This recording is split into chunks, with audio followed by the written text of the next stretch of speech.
Welcome to That One Time podcast, where we explore interesting people doing cool stuff in the realms of health, wealth, and wisdom. Today, we've got Jack Turner from State of Motion. He's a calisthenics coach who I've worked with quite a lot over the last few years and has really helped me with my personal calisthenics goals. I can now do handstands, I can do muscle ups and a spin all through him. We talk about fitness, the role of meditation and yoga and mindfulness, his experience as an elite athlete, and various other elements of his life and how to achieve similar goals. Hope you enjoy. Quickly though, before this episode starts, I've got a 10-second favor that I'd like to ask you. The majority of people watching this podcast haven't yet hit the follow button. I can't tell you how much it helps. The show gets bigger, which means we can increase our production and also allows us to bring in some of the best guests that you want to see while allowing us to continue to do the thing that we love. Thank you so much for your time.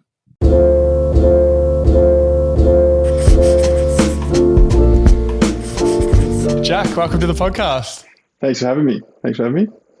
We got there in the end with a little bit of technical difficulties. A fair bit of technical difficulties, yeah. We're all learning. We'll do better next time. We did make it. Yeah. So tell the listeners about who you are and what you do with yourself. Yeah. So that's a big question, can take a long time, but my name's Jack Turner. I'm currently a online personal trainer and I specialize in calisthenics. So like handstands, gymnastics, strength, that sort of stuff. I used to have a gym where I trained people in Melbourne for a long time, and during COVID kind of shut down that whole situation. So I moved online, and since going online, I mostly like target dads who are looking to try and get into shape so they can keep up with their kids. But I use calisthenics and that style of training as like the tool to get them there. And so I've been online now for like 2 years, and it's going relatively well. Yeah, nice. And the early years in somebody's life generally dictates how they are as a person.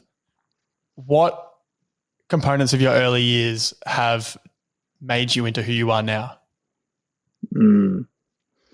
So I used to be a professional soccer player back in the day. So from the ages of 16 to 21, I moved over to Europe and I played.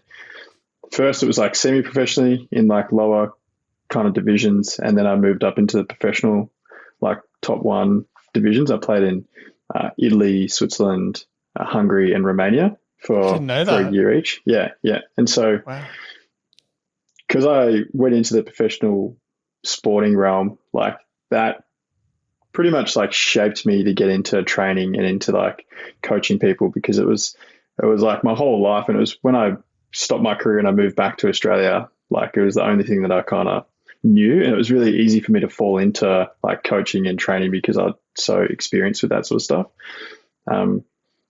Pair that with a massive like identity crisis and basically a mental breakdown from coming back from playing professional soccer. And that kind of led me to get more into like mindfulness and yoga practices and meditation, all that sort of stuff. So now like the way that I teach kind of has like blended the two like sporting and mindfulness kind of realms together, whilst also like teaching calisthenics. So it's a pretty random like mix of things. But I would say that definitely like shaped me into who I am now, because I was very young, 16. Like I had to grow up pretty fast, being over there by myself. Yeah. So as an elite athlete, what was your training like from say 8 to 16? What led you to getting to that point? So I had really good parents and they like agreed to take me to all these sporting things. And so my dad was really like quite good at sport when he was younger as well. So I inherited like a lot of his passion for sport and his like level of activity. That was just like, I just kind of adopted that really naturally. And so from the ages of like, 8, 16, I was just playing sport, like every sport you could ever think of. Like soccer was a big part of it. Running was a really big part. It was kind of a fork in the road if I pursued like a professional running career or soccer.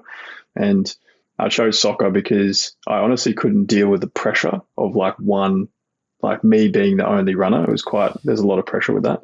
I bet. So then with the sporting team, like at the time, like in hindsight, it was like I was trying to hide behind my other teammates as like, I don't know, to try and take the pressure off. It was a weird situation, but I was quite young. I didn't know what was going on. And you do now? So yeah, I know now. But so, yeah, I just like played so much sport and did so many things, and then ended up going to boarding school in Melbourne for sport. And that's kind of like how I got seen by a scout who then took me over to Italy. So yeah, like I pretty much just did like shitloads of sport to get there. Yeah, brilliant. And how do you think that's impacted your ability to run your business? Because I always find that I hear all these stories about either high-level athletes or high-level gamers that then end up going into business, and both of which are successful usually just because they have a different way of thinking about the world that I've noticed. So how do you think that's impacted your way of approaching your business from there? Yeah, I would totally agree. It's like through training and through playing so much sport, it taught me that if I just was persistent long enough, or I continued to just keep showing up, that I'd eventually get there, or I'd get close to where I was trying to get to. So how it's instilled in my business is just like every day I just keep showing up. And I know that's super cliche because you hear that shit all the time, but like I don't really think about the outcome that I'm trying to achieve like day in, day out. It's more just like I'm just showing up because I know that I kind of have to if I want to get somewhere or if I want to achieve the thing. So the thing that was slightly different with sport is because when you got to the goal, it was either like a big win or a big lose kind of thing. Because if you didn't achieve it, it was really obvious, and that would motivate you to the next thing. And then with a win, it was like, you know, euphoric and whatever. But with business, I'm finding like the goals don't have as much weight at the moment anyway. Maybe they will in the future, but now it's just like I just keep constantly showing up and moving up the levels, and like don't really expect anything from it in a way. Mm-hmm. Maybe that's just how I've matured over time, but that's definitely how it feels now. It's just like, just show up, just keep showing up, just keep showing up. So I think there's a lot of similarities with the way that I approach sport and business in that way, for sure. Yeah, brilliant. So you mentioned that you came out of the elite athlete world, and then you had an identity crisis and a mental breakdown. You're like, oh God, here we go. Yep. What happened? So, yeah, long story short, I was so tied up in my ego with being a professional player. It was like what I told my family and what I told my friends, and like it was a massive identity for me to be this like Australian kid overseas playing soccer. And when I came back, I got like a cafe job, and I was just working down on St Kilda Road, like making coffees. And it just like I was living in the past, like still kind of telling people that I was this soccer player overseas, but then like not really feeling that great about what I was currently doing like at work. And that just caused me to like spiral out of control, where I got into like partying and went pretty heavy down that route to try and mask what I was feeling. And it was only when I started getting into personal training and started coaching people that the things that I'd learned from my time overseas like started to overlap, and I started to like form a different identity that was still like true to who I was, because I was a very like sporty person and very active. And so when I went to being a cafe person, I like just like completely cut everything that like was true to me, just like cut it completely off. Yeah. And so I went bloody bananas.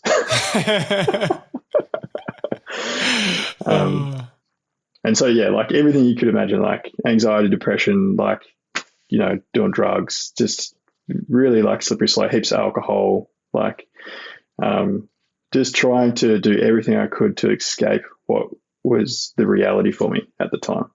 And so, yeah. And then that's what kind of led me into doing meditation and yoga, because I was like looking for something else to stimulate my mind and to like put my attention into that wasn't me getting fucked up. Yeah. Yeah, fair enough. And So just quickly looping back, why didn't it work out from 21? So what happened in that career path? So essentially, like, I wasn't good enough. That's probably the main thing. And then also, to get technical with it, like finding visas and like when you play internationally as someone who doesn't have a local passport or residency, you fill a spot that's only for foreigners, and teams only have a certain amount of foreigner spots on their list. So you're competing against people who are trying to take that spot from like Brazil, Argentina, or like people who are like the best in the team take those positions. So I wasn't like competing against other players at my level. I was competing against like the top 3 players at each team. Yeah. And so that have been imported in.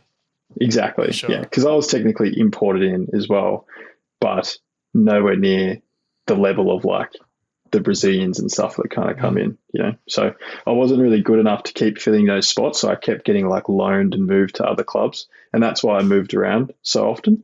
And I got sick of it. I was like, I'm sick of being just this like outsider who keeps getting loaned around.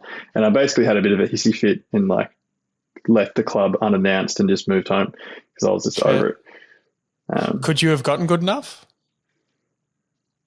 I think so, yeah. But mentally, I wasn't in it. So like mentally, no, but physically and like actual performance, like yes, I probably could have got there. But my mental state at the time was like the thing that was holding me back the most, for sure. So if you were to do that again, knowing what you know now, what would you have done differently? I probably would have wanted to go over there with family or like someone to be there and support me, because I had a manager, but he was like shit, for lack of a better word, just like not very emotionally like empathetic to a 16-year-old kid who was living overseas by himself, like trying to make the dream happen. And so if I had a better support network that was kind of like, you know, reassuring me that I was doing the right things, then it could have worked out better. But part of me probably like thinks that I shouldn't have gone in the first place. Really? But it also like it was the thing that shaped me into the future. So it's like not a bad thing, but also like it caused a lot of like turmoil for me for a long time, you know? I bet. Yeah, well, the identity crisis is the key thing. And if you keep telling yourself you're this person doing this thing and then it goes away, then you kind of think, who are you? Exactly. It was a hard lesson to learn, but it was like moving forward, it's taught me like not to fall into that trap again. Like I could see myself becoming that version like with another thing if I hadn't have gone through that experience, you know? So it probably would have happened again anyway, just with a different thing, you know? Now you're just Jack doing stuff. Essentially, yeah. Yeah, I get that. I had a similar experience when I was running my first main club night, and I did that for 3 years, and, you know, everyone knows you as that person, and then you lose that thing, and then it's like, what the fuck what am I about? Like, who's underneath all of this? It's happened multiple times, so I get that completely.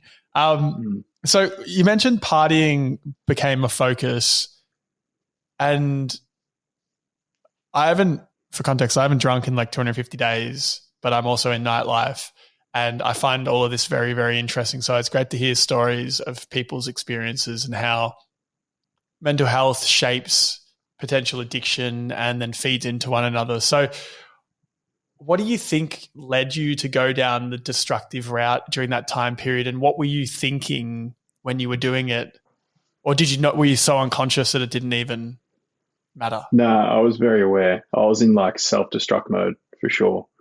And I think it was because like I didn't drink or do anything like really that fun leading all the way to 21 because I was like so obsessed with like pursuing a soccer career. And so when that was like gone and I didn't have anything to put my energy into, it was like, what's the first and closest thing that I can get into that's just going to make me feel something different, you know? And also like a lot of my friends are doing it. Like it was, you know, the new thing that was like come into our friendship group. So like all of that energy that I was using in sport and my health and like all that stuff just went straight to the opposite side of the scale into something like super negative and very destructive. Yeah. Yeah. Yeah, fair enough. And then you mentioned that you managed to pull yourself out of it. What were the steps in hindsight that you took to get yourself out of it? And did you know you were pulling yourself out of it at that time? Yeah, so it was like, because at the time it was a really good mechanism for me to not feel stressed, depressed, or whatever in my state. And it was very clear when it stopped having that effect. So like I would party or whatever, and then it would actually make me feel worse. And it got to a point where I was like, probably after like, 3 or 4 years, that it was like completely like I was in the worst position I could ever imagine. And that's where I was like, all right, enough's enough. I have to kind of stop. And that's what led me into like, we've spoken about it before and on other calls, like gut health and actual like internal physical health. And because I essentially just completely destroyed my internal health from all of those years of partying and just being in self-destruct mode. So then I put as much effort, like I kind of don't do things in like halves. Everything just has to be extreme. And so I went extreme into health. So then I like didn't drink, didn't party for like a good 2-3 years and just focused on like my gut health. And then now I feel like I've found a better balance. I've kind of tapered off and I'm like a bit more chill with my old years and wisdom. But yeah, I can't remember what your question was. I hope I answered it. The question was, so you partying was the focus and then you got yourself out of that situation. What did you do? And then were you conscious of the process of you getting out of that situation? Yeah. So it was like very clear that I had to stop. And then I started pursuing like other things that were going to try and get me out of the position that I was in, which is gut health and all that stuff. And it was a very, very structured, clear process of like, had to get blood tests, stool tests, had to do all these things. And then I had to like get on a protocol, I had to stick to that for 6 to 12 months. And so my direction was very clear of what I needed to do to get out of it. And I think if I didn't have the right mentors and people around me, I wouldn't have been so clear. Like that was a really crucial part of my recovery, was like finding the right people to guide me through that process. And then, after about 2 years of that journey, then, I started to feel pretty good. And now I just feel pretty good all the time. Sick. Yeah. Yeah. Oh, I love it. I mean, I think that's a journey that a lot of people are trying to find their way through, and it's very confusing and challenging. What do you think? Well, I know the importance of the roles of mentors. How did you go about finding those mentors? And let's just say somebody's alone, struggling to figure out a way out of a hole, be it a mental health hole or like a fitness hole. Like, how can those type of people find the right mentors to move them in the right direction? Yeah, so I can only really speak from my experience, but it was very clear that I wanted help.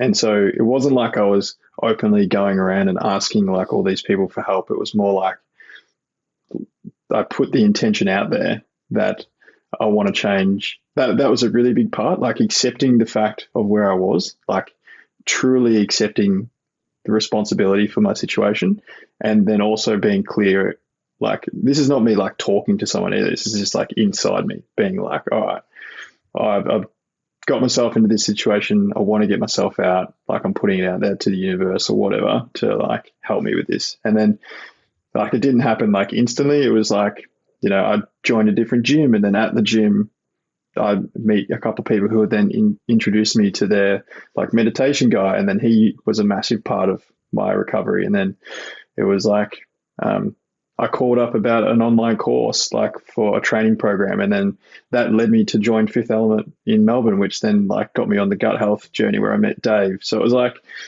because I was kind of open and not like,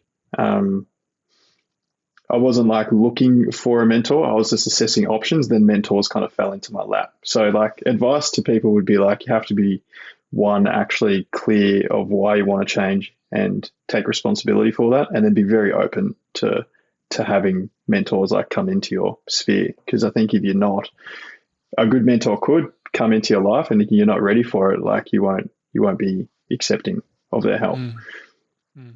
Okay, cool. The calisthenics stuff is quite interesting because we've met through that, and we have a mutual friend, Steve, who is also coming on the podcast. Yeah, Iceman. So we've done an episode together recently. That'll be part of this release, and the calisthenics journey, from my experience, has been a really fun and interesting one. From being somebody who's worked out in the gym forever, but never actually been good at anything. Like I was never an elite athlete in any stretch. And, I'm still mediocre at calisthenics, but I'm developing skills now that I never thought I'd ever be able to do. And also way stronger and fitter than I've ever been training at the gym. So it's a very interesting, unique approach to fitness that is highly motivating as well, because it's as opposed to getting another 2 kilograms on your bench press, you have very distinct wins. You know what I mean? Mm-hmm. So learning a muscle up. Yeah, it's very distinct. But to get to that point, you need to fix your lower back. You need to fix your shoulders. You need to get flexible. You need to get strong. You need to get technical. So there's a lot to it. So there's all these little steps. And then you get to this point where you go, oh, wow, I can do that now. So what got you into calisthenics in the first place, and what positives have you seen from it in your life? So, yeah, like coming back from playing soccer, I then got into the gym. After I became a personal trainer, I got into strength bodybuilding style stuff, with free weights, and it just was the most boring thing in the world to me. I just couldn't see myself doing it for longer than a couple of weeks, just sitting there and pushing things around. And so I started to explore, which then got me looking at yoga. And I literally just found I was looking at Instagram and saw a yoga teacher doing a handstand, and I was like, that's lit. And then from there, downloaded apps and kind of got into yoga, and I pursued that quite heavily and became a teacher. And in later years, I ended up going to India for 8 months to try and pursue learning from a guru and that kind of vibe. But yoga soon, I probably stuck to it for 3 years, and then it started to fizzle out for me, because once you'd learnt the sequences and all the moves and stuff, there was nothing, it kind of stopped. There was no real continuation of it, or the continuation that you would see on Instagram is calisthenics. So people getting into handstand push-ups and more complex hand balancing stuff. So I'd always done calisthenics a little bit in the background, pull-ups and stuff. And then when I got to the end of the yoga journey, I was like, all right, well, I'm stopping this. And I just went fully into calisthenics, and my strength just blew up, really. I thought I was really strong. And then when I just threw it into one discipline and just focused on that only, the skills started coming quicker. My handstand was improved out of sight. My strength got really good. My body just started to feel so much better, because I was focusing on things that yoga missed, strength missed, sport missed. There were so many things that were missed in the other things that I was doing, in terms of the mobility or the range or the joint strengthening or just different positions and skills. So as I started to get better, a lot of things in my life started to improve as well. And it gave me because I'm pretty all or nothing guy, it gave me something that was so big and so long that I could sink my teeth into forever, basically. Where there's there is no end point, or the end point is what you see in the Olympics on the rings, that sort of shit. So yeah, it's the perfect thing for me, because I know that it's going to go forever and I don't particularly want to stop. So yeah. Do you think you found your life's work? I think like coaching it, potentially not, but in terms of training and like physically, yeah, for sure. Like a combination of this and rock climbing for me, for sure. Such a random addition. Well, but I can see that. Rock climbing's like the problem-solving version of calisthenics in a way, whereas calisthenics is like this skill-only, like strength kind of movement or discipline, and then rock climbing, you have to use that strength in like the weirdest of ways to make it work. Interesting. So they work really well together. I like them. Yeah. Are you a bouldering kind of guy? I'm a bouldering guy. Oh my god. The only issue There's is so many memes. Yeah, there is. The only issue with the layover is with calisthenics, you can get quite like you build muscle so you get heavier, but with rock climbing, you want to be as light and as skinny as possible. So that doesn't like lay over too well. So yeah, I've had some issues with my fingers because my fingers aren't as strong as the rest of my body. Just do better. Just get stronger. Just get better. Yeah, do better. Yeah, just do better. Yes. I want to loop back into India. That sounded very interesting. So I didn't know this as well. So what happened? In India? 8 months in India is a long time. Exploring yoga, how does that affect your life?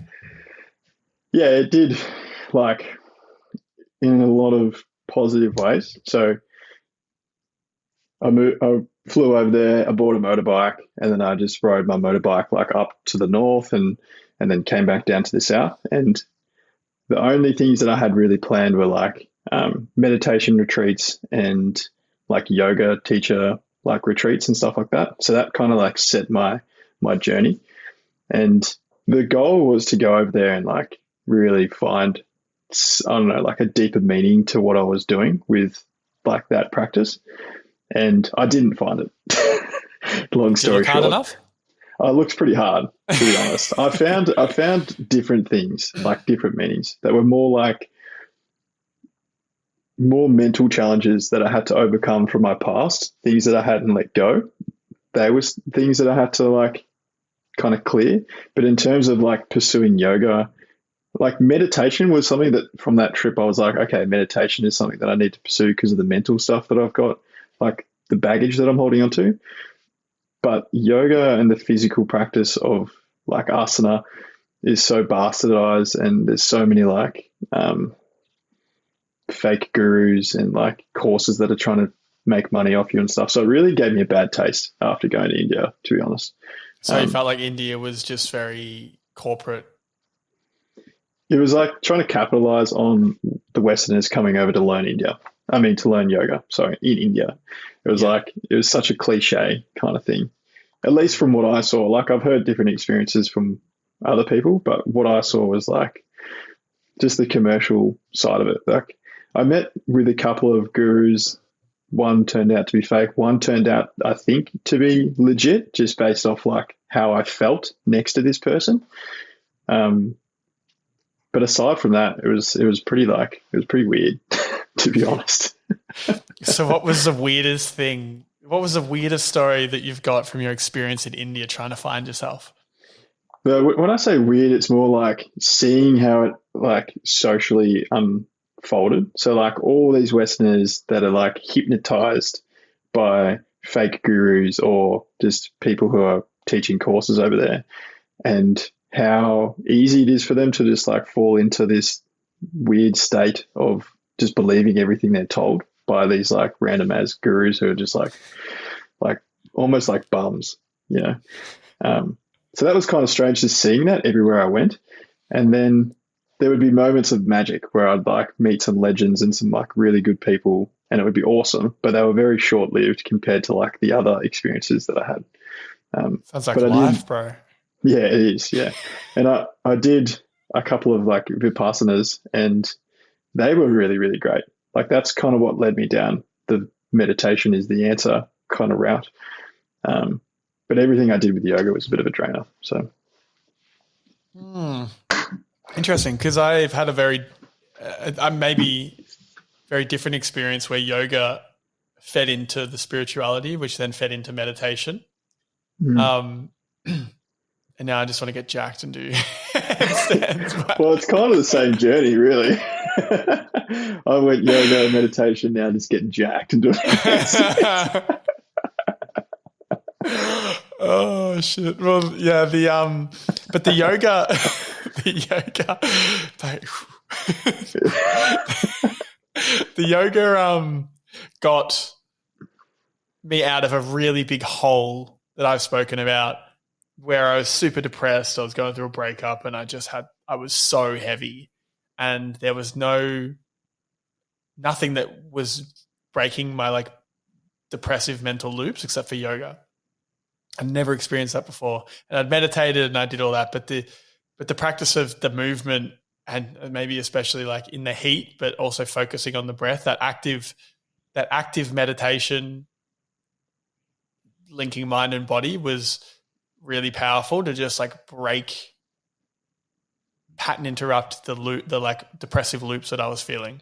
So I've become a really big proponent of it. But I definitely don't think it's the answer either, sole answer, but it's definitely a tool. But as the woker I get, the less I feel the need to do as much yoga. I would definitely prefer to spend my time meditating.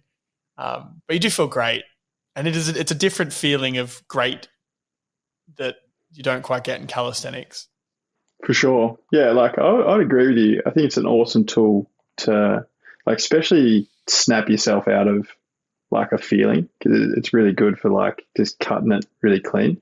I think you can get that from like a lot of things though. It doesn't have to be yoga, but it's probably just a really accessible like thing to go and to get yourself snapped out of that. But for me, yeah, it's like, I think maybe once you're snapped out of that zone and you're in a really good space, then it starts to have like less benefit that it returns to you. That's just my experience anyway. That's what I kind of felt. Felt like I kind of got to the, like, there is no end to it obviously, but I felt like I got to the end for me and I was like, what's the next thing? I need to move on. Yeah, for sure. So what's next from here? Well, yeah, my sole focus is on like business now, really, because I think switching from like really focusing on my health and my training and like all of my physical stuff, it's kind of what I've done all the time. Now it's like I'm trying to focus on business, and yeah, it's a massive learning like curve for me, because I've always just focused mostly on like training and all that sort of stuff. So the business side of things is really, really, really difficult, but also very rewarding. Like I'm finding a lot of benefit out of just pursuing it. And that's pretty much where all of my attention is going to now. Just like growing the business, understanding how businesses work, and like understanding sales and marketing and trying to understand copywriting. Like it's all really interesting. It's like all these new skills, and I can kind of relate it back to calisthenics. It's like some skills take a lot longer to learn, maybe sales, for example. So you can compare that to like a one-arm handstand. It's just this thing that you just have to keep showing up and point yourself in the right direction. So there's all these little skills that I'm trying to tick off. But yeah. Yeah, brilliant. So I asked a few general questions that kind of dig into the people and the way they think, but I'd love to hear what the most impactful book you've read is and why. Hands down, No Mud, No Lotus by, I'm going to butcher his name, but it's like... Sorry, what? No Mud, No Lotus by Thich Nhat Hanh. He's a Vietnamese Buddhist monk. And why do you like it? So the general gist is like, you can't have happiness without suffering. So the mud is the suffering. And so the lotus flower is like obviously very beautiful. It grows from like the thickness of mud up through the pond and then flowers on top of the pond. And so the general gist is like, you have to experience suffering to some regard to really push through. Like there has to be a contrast between good and bad for you to really appreciate what good is.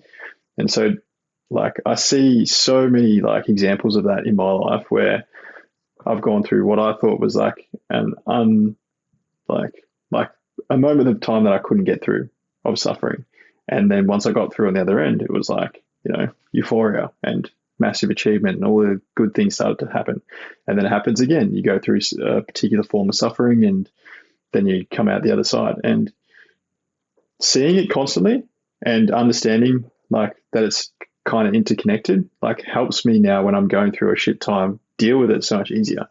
Like I just know that once I push through and let's say it's like 6 months of hell, I know that I'm going to like really benefit a lot from it on the other side. So it makes the suffering more enjoyable or have more meaning in a sense. So I don't know if that made sense. It made sense. Cool. My first thought would be, without reading the book yet, would be, what if the suffering's coming from being in the wrong direction, and how do you know whether you're actually in the wrong direction or you just need to keep pushing through? Yeah, good question. Like, I'm not going to act like I have the answer, but are you my guru? Yeah, I think it's like suffering could be potentially the time for you to like pivot and to change things. Like if you're going down a route that causes you suffering, right, then you need to potentially like identify that the suffering is like the wake up call for you to then pivot your direction and change. But without the suffering, you don't know to change. You wouldn't know to change. You just keep going, you know? Sure. So when there's no suffering, does that mean that you're actually on the right track? I think it's like, because it's similar to Ryan Holiday's book, The Obstacle is the Way. It's like when things are going good, it's fine, but then you almost need to pursue suffering to some degree, like a positive form of suffering. So like a challenge or like an obstacle. And once you start pursuing something on this other side of it, there's only growth, you know? So, yeah. But I get what you're saying. Like if you pursued something that wasn't positive, like doing heaps of drugs, for example, on the other side of that suffering, is this more suffering? Like, I don't think it's going to go in a positive direction. So, yeah, I don't know. These are very deep philosophical questions that I don't think we can answer with a few minutes to go, but that's okay. So what's a perfect day look like to you if you've just nailed it? Good question. It's pretty much like what my days look like all the time now. Wake up, walk my dog, get into work consistently. Like, I guess if I'm very productive and make a lot of sales calls and stuff, that would be a really good day. And How many sales calls is a good day? Oh, if I could, sign 3 people in a day, that's a very good day for sure. How many sales calls do you need to sign 3 people? So probably like 8 on my closing rate at the moment. It's not bad.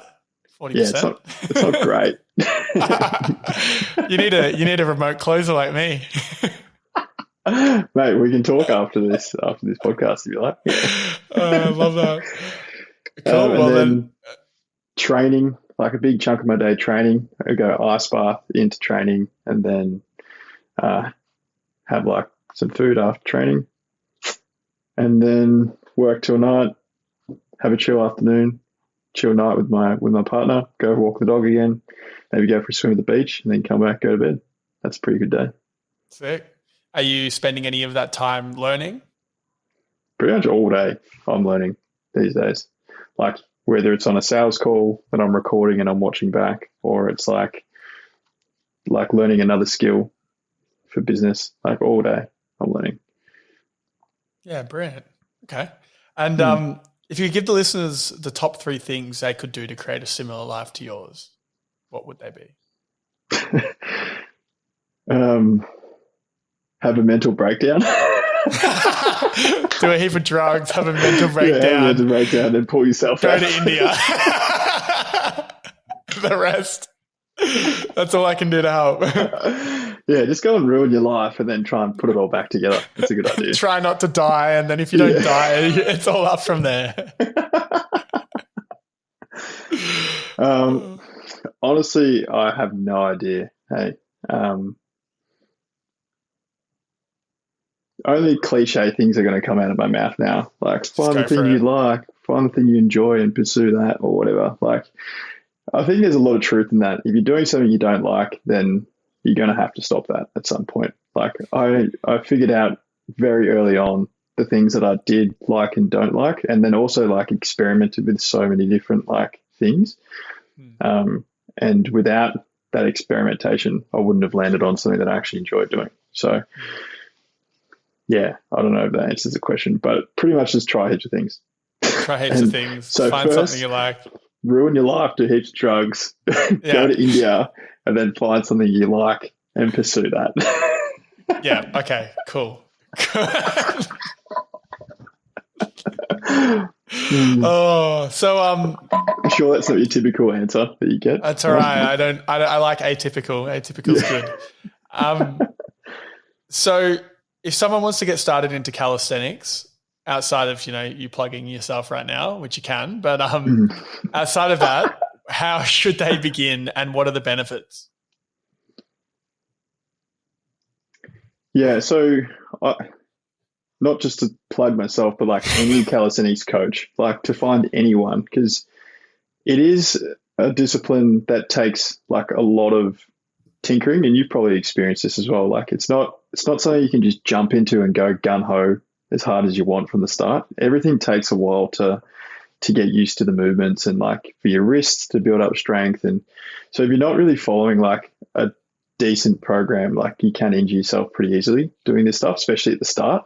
Even with a decent program, you can still injure yourself. Even with a decent program, yeah, for sure. Like, so without one, it's like, way more likely. So yeah, I'd say like seek out someone that you trust that can, give you a decent program that's tailored to you. Like definitely don't go and download an app or like a calisthenics app or any of that sort of shit, because all it's going to do is give you this like really hard program that's going to injure you very quickly. So finding an actual trainer who understands your body and how your body moves, that would be my first step. And the benefits to that would be you don't get injured, you progress a lot quicker. It's like a shortcut. And then the benefits of like doing calisthenics long term are massive. Like if you're working on your mobility, if you're working on your joint strength, like it's only going to be beneficial for your later years of life. Like I work mostly with dads now, and like a lot of their goals and direction is to make sure that they're able to keep moving and play with their kids as they grow up. And so like learning how to actually strengthen your joints and to move really well is like a lot of the direction that calisthenics can take you in. And so if you happen to fall or you do some like stupid, we would do a backflip. Where you would usually hurt yourself. You're a lot better off if you've been training this way. It's not saying that you're bulletproof, right? But you could just still be in a better position. Out of it.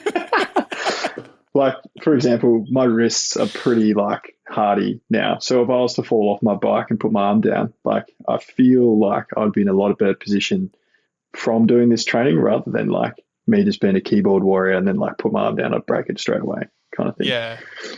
Yeah. Well, I've noticed every single thing that's been problematic in my life, from my shoulders to my lower back to my hips to my wrists, they're all getting worked on.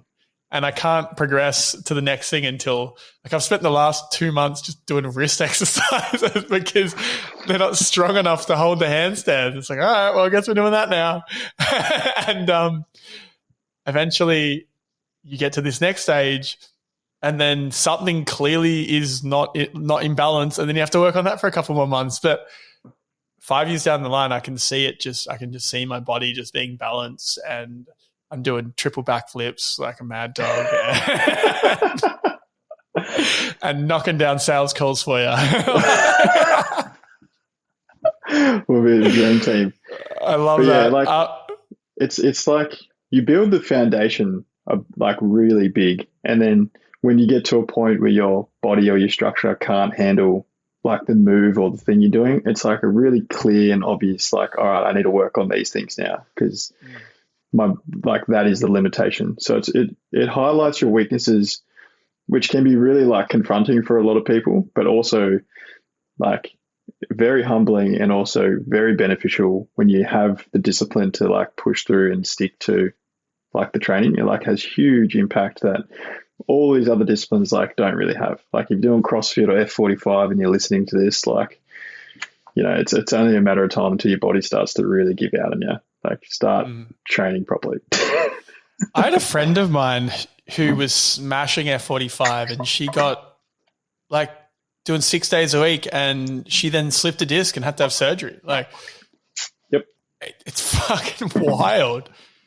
Yeah, I had a guy who I spoke to who was a CrossFitter, an avid CrossFitter for a long time. He was 35, and now he's having a hip replacement. That's going to be our like tagline for the episode. Yeah. Do you want a hip replacement? Lose hip. So I'm conscious of your time. I feel like we should probably do a part 2 here because it's been really solid and we could probably talk for 2 hours. Yeah, I'm keen to do a part 2. This is fun. Let's do a part 2. What do you think the why of all of this is? What's the meaning of life? Such a big question. What is the meaning of life? Honestly, like, to go real grim, I don't really think there is a meaning of life. I think you just live. And like, if there's something else that happens like afterwards and you get reincarnated, like, that's awesome too. But it's just like, I think there is no meaning, to be honest. Like, for me, detaching as much meaning from things helps me like feel happier. Like, as soon as I attach meaning to stuff and I can't like fulfill things, or like I get obsessed with certain things, it just makes me so much more unhappy. So yeah, I don't know if that's the answer you're hoping for, but there's no hope. There's no hope in life or in that answer, in that question. So it's fine. Life is grim. But it's also the fact that how grim it is, it's also kind of fun. It's like, all right, well, none of it matters. What am I going to do with my day? Like, do something cool. That's the thing, right? Like, you're going to die at some point. Like, cool. Hopefully not. Like, I mean, if Brian Johnson figures it out, I'm just going to copy him. Is Brian Johnson that guy that does all the sups and tries to like stop his aging? Like following that so far, like in so much detail. This is great. Yeah, hey, bro, I actually have to run to a call. All I right. apologize. So, how do people find you? Probably Instagram is the easiest way. jackturner.som, which is State of Motion, what my business is called. So yeah, everything I run through there. So yeah. Awesome. All right. I'll talk to you soon, bro. Thanks for chatting. Sounds good, man. Thanks, bro. See ya. Bye.